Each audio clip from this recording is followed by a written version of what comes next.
प्यारे दोस्तों को मेरा नमस्कार।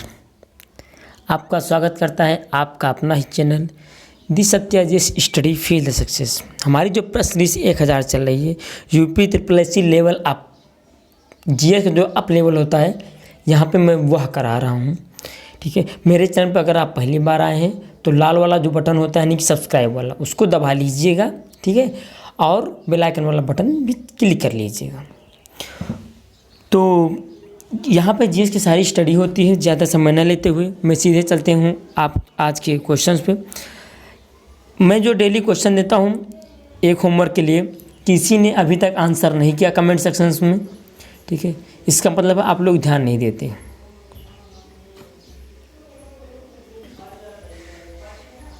तो अगर आप ध्यान नहीं देते मैं यही कहूँगा, ध्यान दीजिए, क्वेश्चंस करिए। आपको जो वर्क दिया जाता है उस वर्क को पूरा करिए, अन्यथा आज की कंपटीशन कोई हलवा नहीं है कि घर बैठे बस एक दिन पढ़ लिया 4 दिन सो रहे हो जाएगा। नहीं, ऐसे नहीं होता। तो कल का मैं आंसर जो देता हूँ, सास्थरकोटा झील कहाँ है? केरल में, मैंने हाईलाइट कर रखा है। ठीक है, बाकी आपकी मर्जी, याद करो या नहीं, तैयार करो नहीं। ठीक है, पहला क्वेश्चन आज का है कि किस संविधान संशोधन द्वारा संपत्ति का मूल अधिकार हटा दिया गया है? बहुत ही फेमस क्वेश्चन है, बहुत बार आया हुआ है। आप ढूंढते हुए गिनती करते हुए थक जाएंगे, लेकिन आप टोटल नहीं निकाल पाएंगे कितनी बार, गिनती ही नहीं हो पाई कितनी बार आया हुआ है। तो पहली बात तो संपत्ति का अधिकार की, जब इसको हटाया गया तब यह आर्टिकल 19 जो है उसके एफ में था, और इसका जो प्रारूप मिलता है वो आर्टिकल 31 में मिलता है। दोनों को हटा के अब वर्तमान में कहाँ रखा गया है? वर्तमान का जो भाग 12 है, ठीक है, और आर्टिकल जो है 300 का या 300 का, ये जो भी पढ़ो आप, 300 का में रखा गया, जो कि अब यह कानूनी अधिकार बन गया है। ठीक है, तो देखो एक क्वेश्चन ये हुआ, एक क्वेश्चन ये हुआ, पहले कहाँ था 3 क्वेश्चन। उसके बाद अब आते हैं हम अपने आंसर पे। तो इसका आंसर हो जाएगा 44वां संविधान संशोधन 1978। कब? 44वां संविधान संशोधन 1978। तो पहले कहाँ था? मूल अधिकार में था। ठीक है, भाग 3 मूल अधिकार जो होता है हमारा 12 से 35, तो वहाँ पर था, जो कि 44वें संविधान संशोधन 1978 के द्वारा इसे प्रतिस्थापित करके भाग 12 आर्टिकल 300 का में कानूनी अधिकार के तौर पर रख दिया गया। चलते हैं अपने अगले क्वेश्चन पर। भारत के राष्ट्रपति के उम्मीदवार के प्रस्ताव का अनुमोदन कम से कम कितने निर्वाचकों द्वारा किया जाना चाहिए? ऑप्शन से 15, 10, 20 और 50। आपको बता देता हूँ कि जो ये लिखा है ना कि निर्वाचक द्वारा कितने, देखो एक होता है अनुमोदक और दूसरा होता है प्रस्तावक, जो कि शब्द से ही आपको पता है ये प्रस्ताव लाते हैं, ये इसका अनुमोदन करते हैं। तो दोनों की संख्या 50-50 होनी चाहिए, यानी कि आंसर क्या हो जाएगा? ऑप्शन नंबर डी आंसर हो जाएगा। ठीक है मित्रों, तो अगला क्वेश्चन क्या है कि कच्ची बस्तियों को कैंसर किसने कहा? देखो आप इस प्रकार के क्वेश्चन कहाँ मिलेंगे आपको? इस प्रकार के क्वेश्चन आपको मिलेंगे कहाँ पे? पीसीएस में, या जब एग्जामिनर बहुत टफ बनाएगा लेखपाल जैसे क्वेश्चन को तब मिलेगा। बाकी मैक्सिमम टाइम में पीसीएस हुआ, आरओ हुआ, ठीक, इन सब एग्जाम्स में क्वेश्चन आते हैं। यहाँ तक कि जो आईएएस वगैरह एग्जाम, वहाँ के प्री में भी ऐसे क्वेश्चन वन लाइनर के रूप में आपको मिलते हैं। तो यह किसने कहा? तो हम उसके पहले 1-2 चीज़ें बताना चाहते हैं।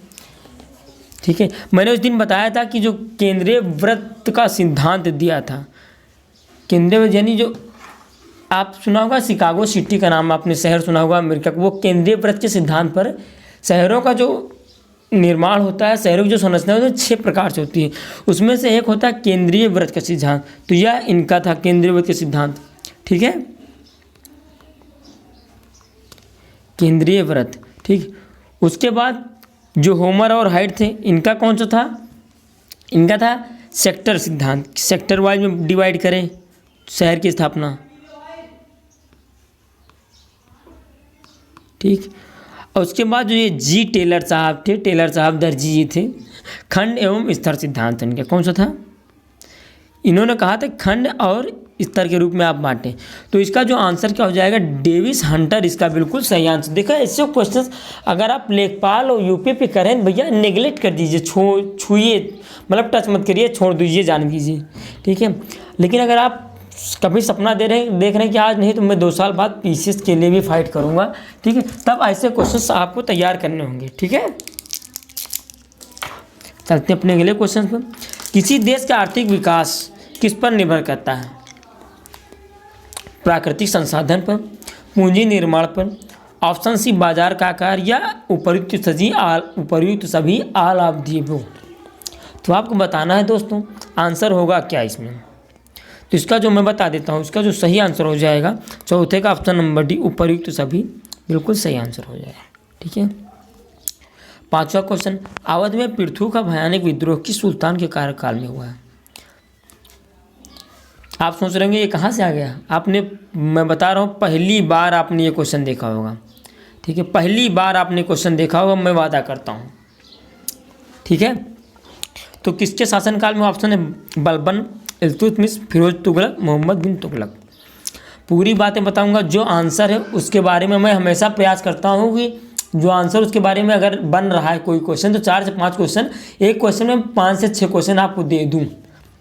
अब आप पूरा देखते हैं, सिर्फ आंसर देख के चले जाते हैं घर को, ये आपकी जिम्मेदारी है, इसमें लॉस आपका है, मैं अपना कार्य कर रहा हूँ। तो इसका जो आंसर हो जाएगा वो हो जाएगा इल्तुतमिश। अभी जाना नहीं, कई चीज़ें मैं बताने वाला हूँ। पहली चीज़, इल्तुतमिश, एक क्वेश्चन आता है कि किस वंश कौन सा था, तो इल्बरी तुर्क था, ठीक, एक क्वेश्चन हुआ इल्बरी तुर्क। दूसरा क्वेश्चन क्या बनेगा इसमें, किस वंश से? गुलाम वंश से। तीसरा क्वेश्चन बनता है गुलाम वंश का वास्तविक संस्थापक इल्तुतमिश, लेकिन अगर संस्थापक पूछ ले कुतुबुद्दीन ऐबक। चौथा क्वेश्चन कुतुबुद्दीन ऐबक से संबंध, तो कुतुबुद्दीन ऐबक का दिमाग था। इसका मकबरा, 5वां क्वेश्चन, इसका मकबरा कहाँ है? दिल्ली में है, ठीक है। उसके बाद 6वां क्वेश्चन, यह सुल्तान बनने से पहले क्या था? बदायूं का सूबेदार था। मैं क्वेश्चन गिनवा रहा हूँ, क्वेश्चन देखिएगा। इसके सिक्कों के 2 क्वेश्चन आते हैं। पहला जो 7वां क्वेश्चन हमारा बनेगा वो तांबे का जीतल, एक तांबे का जो जीतल और टका जो चलवाया था, तो तांबे का जो था जीतल था। 8वां क्वेश्चन क्या होगा कि जो चांदी का बना था वो टका और जीतल 2 बने थे, तो जीतल था वो तांबे का और टका किसका था? चांदी का। 8 क्वेश्चन, अभी रुकिए, अभी जाइएगा मत, ठीक है।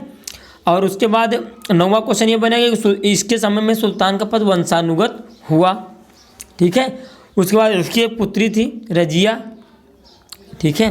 मंगोल आक्रमणकारी पहले इसी समय आए, किसका पीछा करते हुए? मांग बन्नी के पीछा करते। देखो 11 क्वेश्चन हो गया, अभी तो 50 क्वेश्चन बन जाएंगे भैया, अभी तो सारे ऑप्शन ही रखे हुए हैं, ठीक है। मैं 11 बताता हूँ, इन 11 को आप तैयार कर लीजिएगा, ठीक है, अच्छे से।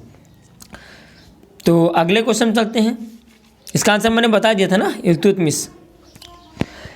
निम्न में से किसे भारतीय वानिकी का पिता माना जाता है?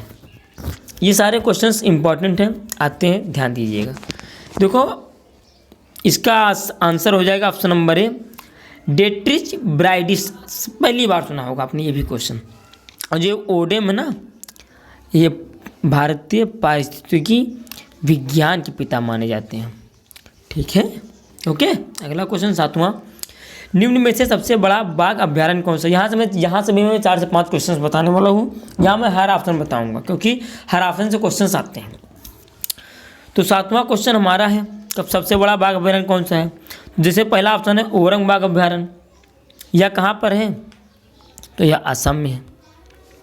श्रीशैलम बाघ अभ्यारण्य, यह कहाँ पे है? तो आंध्र प्रदेश में है।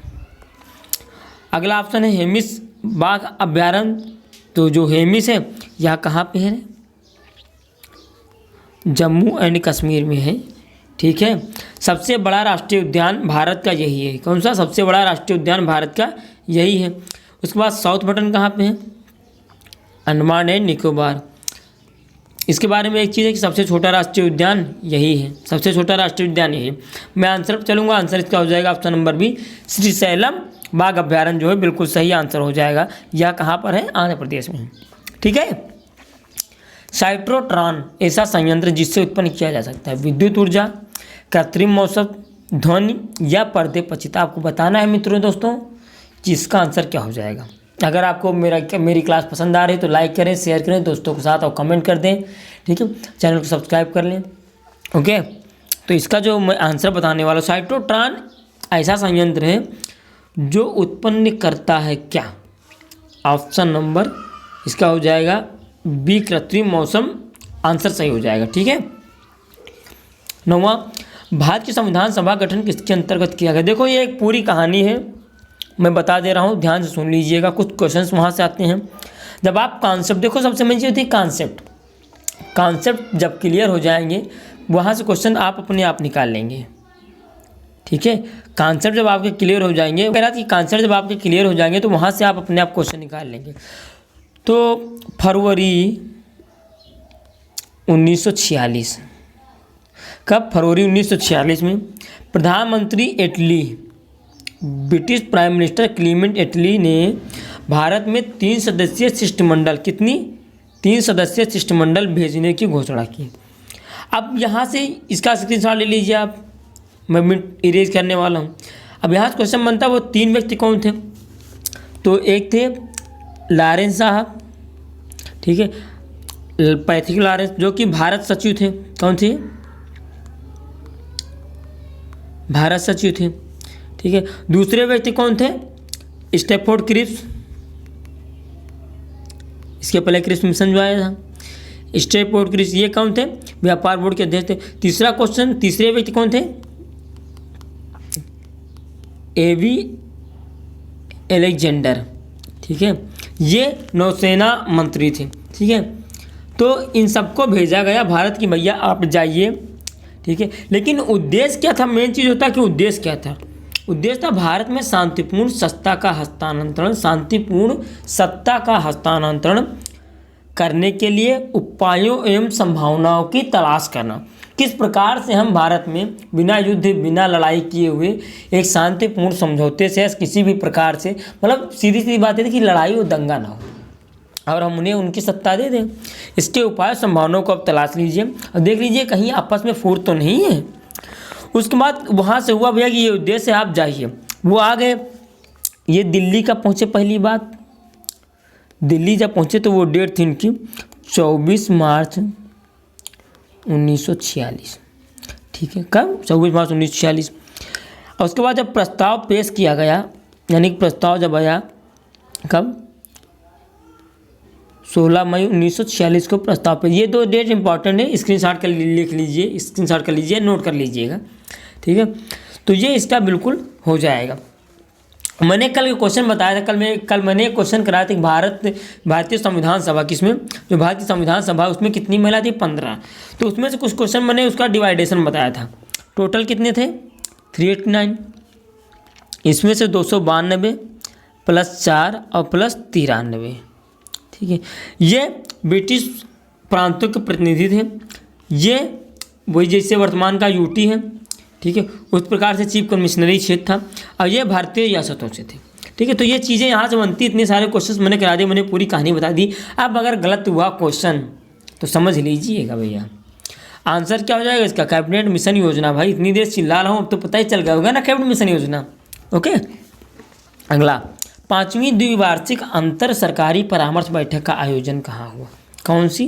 किस नंबर की? 5वीं। क्या थी? द्विवार्षिक, मतलब 2 वर्ष पे होती है। क्या नाम था? सरकारी परामर्श बैठक का आयोजन कहाँ हुआ? तो मैं बता दूं कि इसका आयोजन जो हुआ था, जो इसकी अध्यक्षता की थी आदरणीय एंजेला मर्केल जी। आप सबको पता है विश्व की सबसे शक्तिशाली महिला एंजेला मर्केल जर्मनी की चांसलर है इस समय। और साथ में हमारे थे आदरणीय यशस्वी प्रधानमंत्री जी। ठीक है। कौन? नमो जी थी। ठीक है। कहाँ पे हुआ था? दिल्ली में हुई थी। ओके। ऐसी चीज़ें दिल्ली में ही होती ज़्यादातर। अगला क्वेश्चन 11वां, यूपी में यानी उत्तर प्रदेश में पर्यटन निगम की स्थापना कब हुई? ठीक है। तो जो 11वां क्वेश्चन है, इसका बिल्कुल यहाँ कुछ बताने वाला नहीं, मैं बता दूँ आंसर इसका हो जाएगा 1974। ठीक है। उत्तर प्रदेश की ऐतिहासिक एवं पुरातात्विक निधि से देख रेख करने के लिए, देखो महत्वपूर्ण क्वेश्चन है। ऐसे क्वेश्चन अब ट्रेंड में आने लगे हैं। छोटे छोटे एग्जाम में, यूपीपी जैसे एग्जाम्स में ऐसे क्वेश्चन, अब कोई भी कंपटीशन हल्का नहीं हो गया। यूपीपी एग्जाम भी अब बहुत अच्छे लेवल का बनता है। जियोग्राफी वगैरह क्वेश्चन इतने अच्छे बनाता है कि लोग झूलते हुए फिरते हैं। ठीक है। मैप से सारे, अगर जियोग्राफी पढ़नी तो मैप से पढ़िए। तो 12वां क्वेश्चन हमारा कि यूपी की उत्तर प्रदेश की ऐतिहासिक एवं पुरातात्विक निधि से देख रेख करने के लिए स्थापित संस्कृति विभाग के कार्यों में सम्मिलित नहीं है। 4 कार्य दिए गए, इनमें से कौन सा जो सम्मिलित नहीं?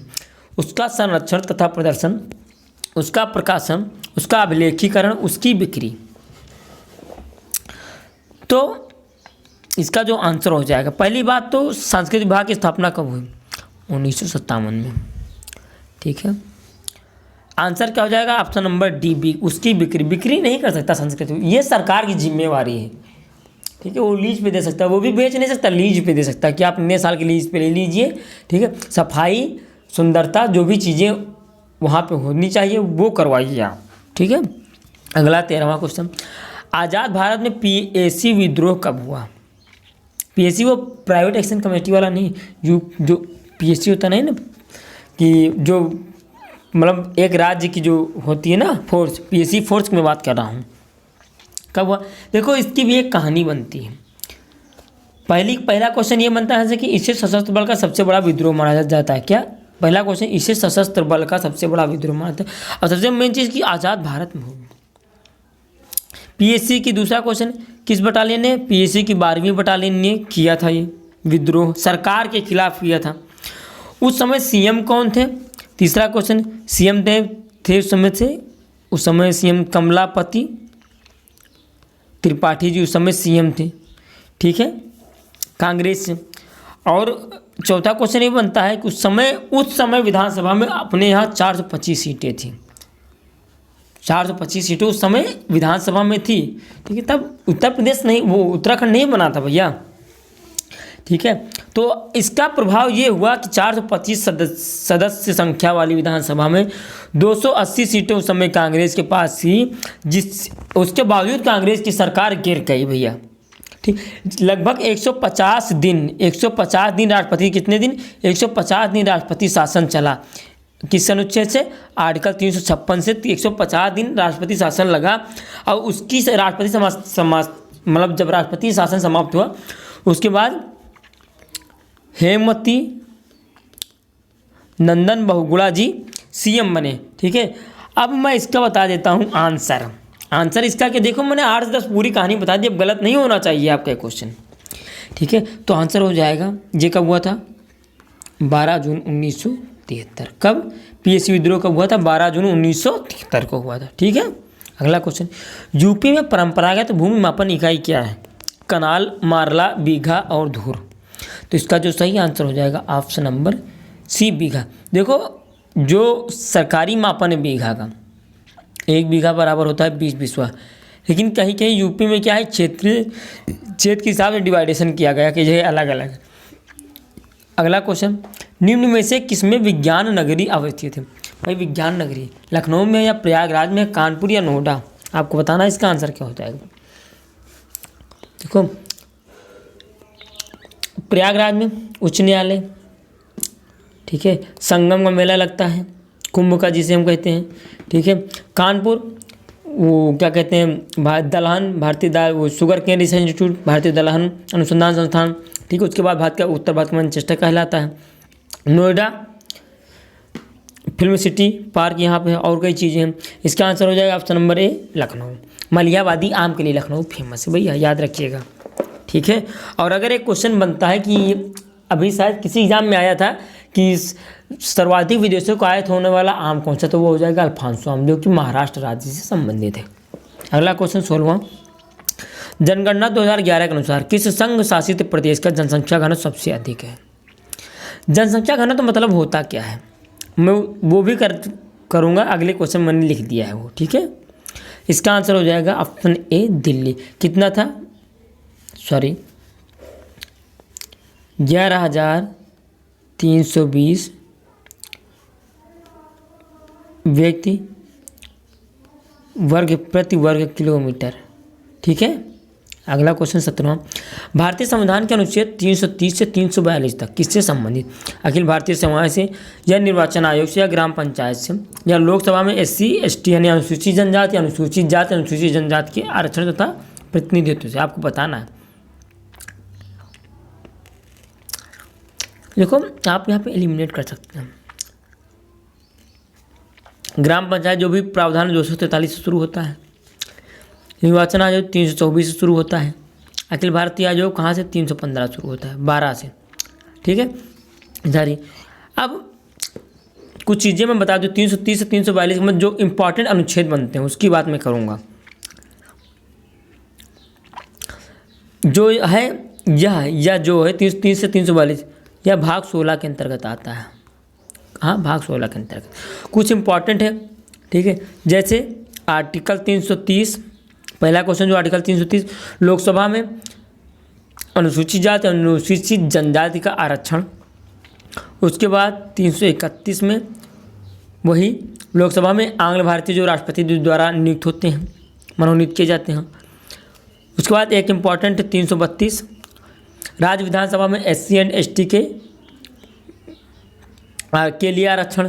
ठीक, राज्य विधानसभा में 332 संबंधित है, लेकिन यहाँ छूट मिलती है असम के कुछ 7-8 जिलों क्षेत्रों के लिए। ठीक है, उसके बाद एक इम्पॉर्टेंट हो यहाँ पे 335।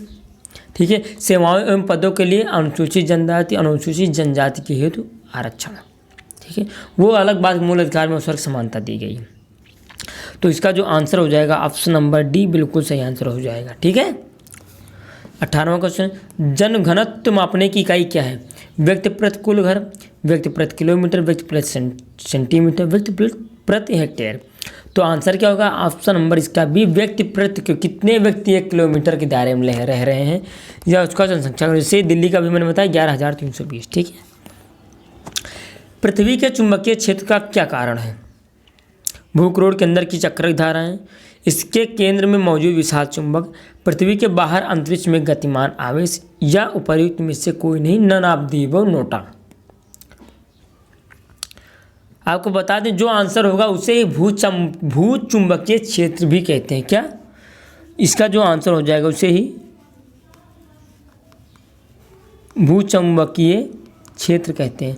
ऑप्शन नंबर ए बिल्कुल सही आंसर हो जाएगा। ठीक है, 20वां, निम्न में से कौन सी नदी रूस और चीन के मध्य सीमा रेखा का निर्माण करती है? अमूर नदी, यांगटीसेकियांग, हुआंगहो, डेन्यूब। देखो डेन्यूब तो कट जाएगी, यूरोप में है, चीन से कोई संबंध नहीं होगा। इसका जो आंसर हो जाएगा ऑप्शन नंबर ए बिल्कुल सही आंसर हो जाएगा। ठीक है, तो चलते हैं हम क्वेश्चन ऑफ द डे की तरफ। निम्न में से मध्यकालीन भारत के विधिवेत्ता कौन थे? हेमाद्रि थे, या विज्ञानेश्वर थे, या राजशेखर थे, या उलूकबर थे। इनमें से कौन सा व्यक्ति है जो मध्यकालीन भारत के विधिवेत्ता? मैं हाथ जोड़कर निवेदन कर रहा हूँ कि इसका जो आंसर करना, आपको आंसर कमेंट सेक्शन में कर देना, ताकि मुझे पता चले कि आपने पूरा वीडियो देखा, आप तैयारी अच्छी करें, आपको आ रहा है।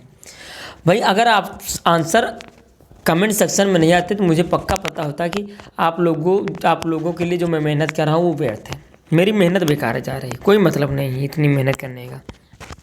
यही हालात मैं आगे से क्या करूँगा, केवल क्वेश्चन करवा दूंगा। ठीक है, वो आंसर बता दूंगा, मैं उसको डिस्क्राइब एक्सप्लेन नहीं करूँगा। मेरा भी गला सूखता है, ठीक, मैं भी परेशान होता हूँ, मुझे भी चीज़ें निकालनी पड़ती हैं। तो इसकी PDF हमारे टेलीग्राम चैनल मिल जाएगी, जिसकी लिंक नीचे डिस्क्रिप्शन में दी गई। सारी क्लासेस देखें, दोस्तों के साथ शेयर करें। ठीक है, स्वस्थ रहें, मस्त रहें और हवा बनाते रहें, ये ज़रूरी है। ठीक है, तो इसी के साथ आज की क्लास यहीं पर रोकते हैं। आगे के लिए अगली क्लास मिलते हैं। जय हिंद।